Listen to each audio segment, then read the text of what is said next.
What's up? What's up? Hey, we're going to talk about managing expectations today. So this is a Stoic philosophy that is it's helped me in more ways than I could imagine. So back in 2018, I'd started a company with a friend of mine, and I had these expectations that this company was going to go wildly successful. I had projected that we were going to do astronomical numbers that ultimately didn't end up happening, and I ended up getting really depressed from it. So I started reading a book that essentially broke down why I had the feeling that I was feeling when I got depressed, that my business didn't turn out the way that I anticipated it. Because my expectations were up here and my reality was down here. Tony Wells, what's up, Manny? Dude, congrats on the new baby, by the way. So with expectations, there's a gap. The gap between the expectation and the reality. The further that is apart, the more you're going to feel depressed or feel anxious because you have a sense of what you want your reality to be, but it ultimately ends up not being what you've projected it to be. What's up, Jordan Maddox? Dude, Tony, I'm surprised you didn't name the baby after me, but it's okay. She's very cute and super stoked for you guys. So back to feeling this gap, right? So the more that you have expectations that you think life is going to go a certain way and then life doesn't go that way, the more you're upset by it.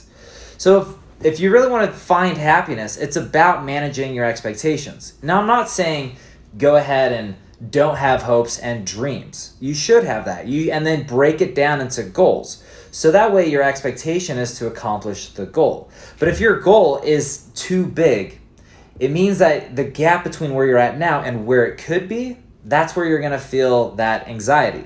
It feels like you're not living up to what you've set out to do. Now, if you break down your goals smaller and every single day you're managing new goals and meeting those expectations, you start to feel momentum. That's how you end up moving forward and moving that momentum when we talk about it. Whether it's in books or self-help or just feeling like you're in some sort of growth pattern, because every day you're not expecting to go from 0 to 100, you're going from 0 to 1, and then the next day from 1 to 2. And that's ultimately the way that you can find happiness. You can lower your anxiety, depression. There's other circumstances that will cause it to happen, but if you're expecting life to go a certain way and it's just not going that way, just bring it back down and say, okay, what can I worry about today? If you were to think of your life as like you're building a wall, instead of worrying that the whole wall isn't built, just worry about laying a brick down the best that you can every single day. And then over time, you build a wall. If you're expecting the wall to be built overnight, that's where you're going to feel anxious. And ultimately, you're going to feel really sad that your life isn't going the way that it is.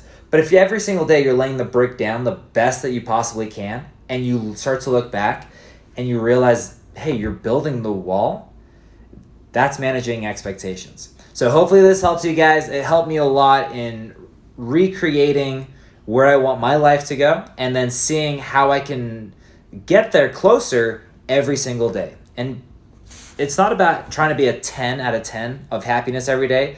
It's more like understanding that things are going to go wrong and there's going to be fires to put out. But if you can manage to be like a 7 or a 10 every single day and you're laying that brick down the best you can, man, I'm looking forward to hearing how this goes for you guys if you're feeling anxious or depressed, and how that can help you with your life. So peace out for today, guys. Bye.